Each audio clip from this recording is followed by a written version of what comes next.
Will it be? Yes, it will. Maybe just by holding still. Still. It's William here, the Bangkok voice coach, and it's quite a number of years since I've watched this riveting video about José Carreras trying to sing Leonard Bernstein's complicated rhythms in West Side Story, and what a car crash it is. You have to see this. He's only just out of reach, down the block, on a beach, under a tree.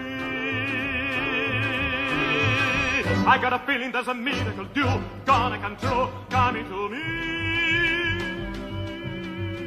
Love Carreras. Could it be? Yes, it could. Something's coming, something good. If I can wait, something coming, I don't know what it is, but it is gonna be grand. Okay, so far. With a click, with a shock, funnel jingle, open the line.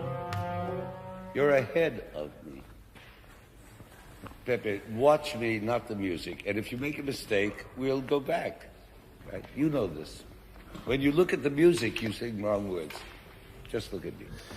So far, Bernstein, yes, you can see he's getting frustrated, but he's still on this side of being a sane person. But let's go on and see what happens next. 4 bars B4. Up to 2. Jose? Coming. Coming. What I'm saying, calming. John, please don't do this. Don't give elocution lessons over the microphone, okay? So what is going on here? Well, José Carreras is singing the role of Tony in West Side Story. And Tony is an American who lives in the Upper West Side of Manhattan and used in a gang called the Jets. And West Side Story is very, very closely based on Shakespeare's Romeo and Juliet. Tony falls in love with a girl called Maria, and her brother is in a rival gang, the Sharks, and they're immigrants from Puerto Rico. So Maria is Hispanic, Tony is American. Who had the idea of casting José Carreras, a Spanish tenor, in the role of the American who falls in love with a Spanish girl? So problems are arising because José Carreras doesn't get the American idiom. He doesn't quite understand the shifting rhythms because English is not his first language, and Bernstein has written this piece of music to actually flow with the uneven rhythms of the text, which, by the way, is by Stephen Sondheim. But what is noticeable is that Bernstein is so cranky, not just with Carreras, but also he snapped at his producer. Maddening. Here 32. we go. 32. Bar 32. Come on. Call it. Okay, stand by, everybody. Something's coming. Take 130. I don't have numbers, Maestro. I'm sorry about that. I'll sing it for you. Coming to me. 131.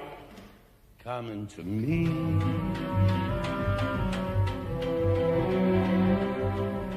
Could it be? Yes, it could. Something's coming, something good. If I can wait, something coming. You went to G major instead of F major. Also, if I can wait, you're not waiting. You're... What, maybe we should break and listen to it? Why not? Why not? Let's take a break. Let's take 10. So Carreras is 38 years old in this video, and he has just flown in from the Arena di Verona, where he's singing Don José in Carmen. Polar opposite to this experience, and here he is now singing this American musical.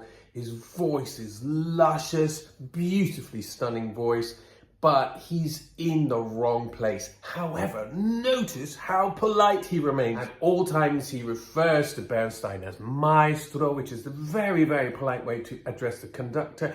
He's treating him as though he's the king, but he's not just the king, he's also the emperor because he wrote this music. And this is 1984, this recording, and Bernstein is around about 66 years old in this, and you get the feeling that he really is beyond caring. You also get the feeling that everybody is there to serve him. He's very, very narcissistic in his behavior. People are an extension of him. They're singing his music, the orchestra's playing his music, the men in the sound booth, the producers, they're all engineering his music to make it sound wonderful.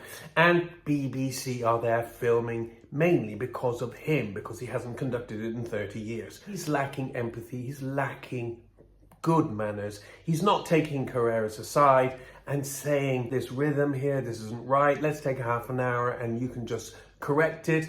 He is just being exasperated, and there is no point in being exasperated. It doesn't get anybody anywhere. Will it be? Yes, it will. Maybe just by Just scheiße. It'll be there.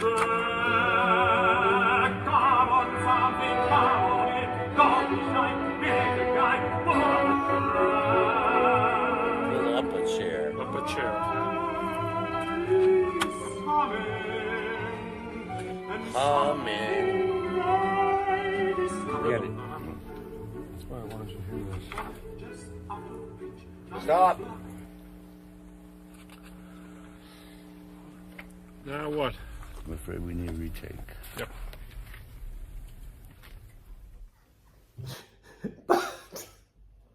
He's sitting there smoking. I know it's 1984, but he's sitting there smoking next to this tenor who is trying to sing his music. It's this thoughtlessness and the fact that he's not giving any consideration to those around him. He is very, very self-consumed.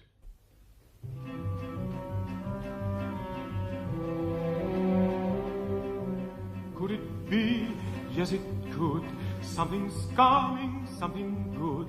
If I can wait, something's coming. I don't know what it is, but it is gonna be great. With a click, with a shock, funnel, jingle, doddle, knock.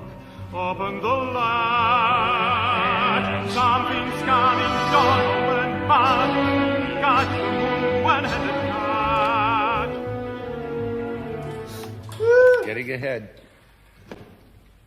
Can we start on the G major something, the second ending, in other words? Bar 63. Okay. Bar 63, take 135. Take 135. Something's coming, don't. Right on it, huh? Something's coming, don't know when, but you soon catch the moon, one-handed catch. Around the corner, or whistling down the river. Come on, believer, to me. So beautiful. Will it be? Yes, it will. Maybe just by holding still. Still.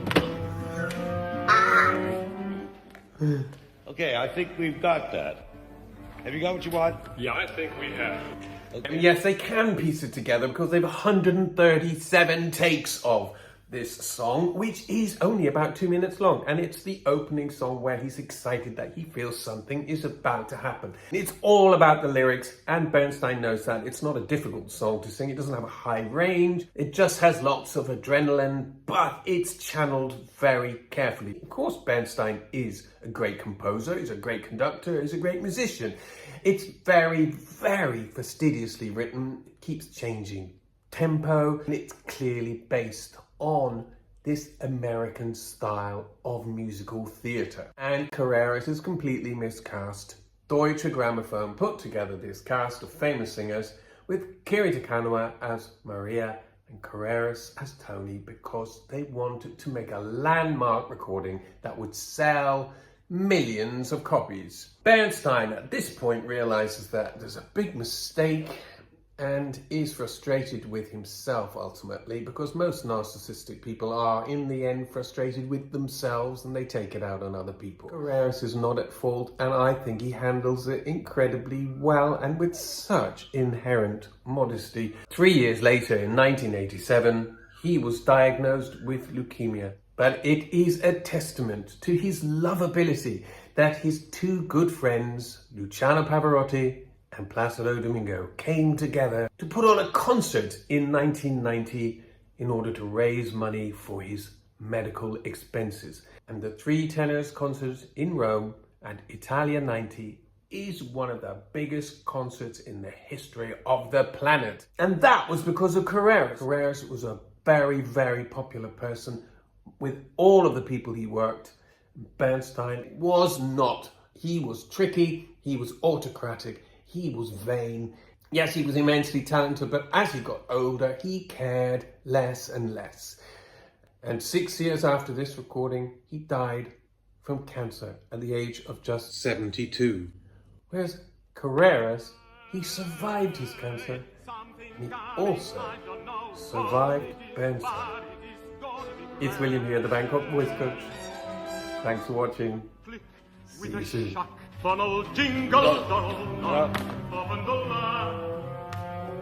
You're ahead of me.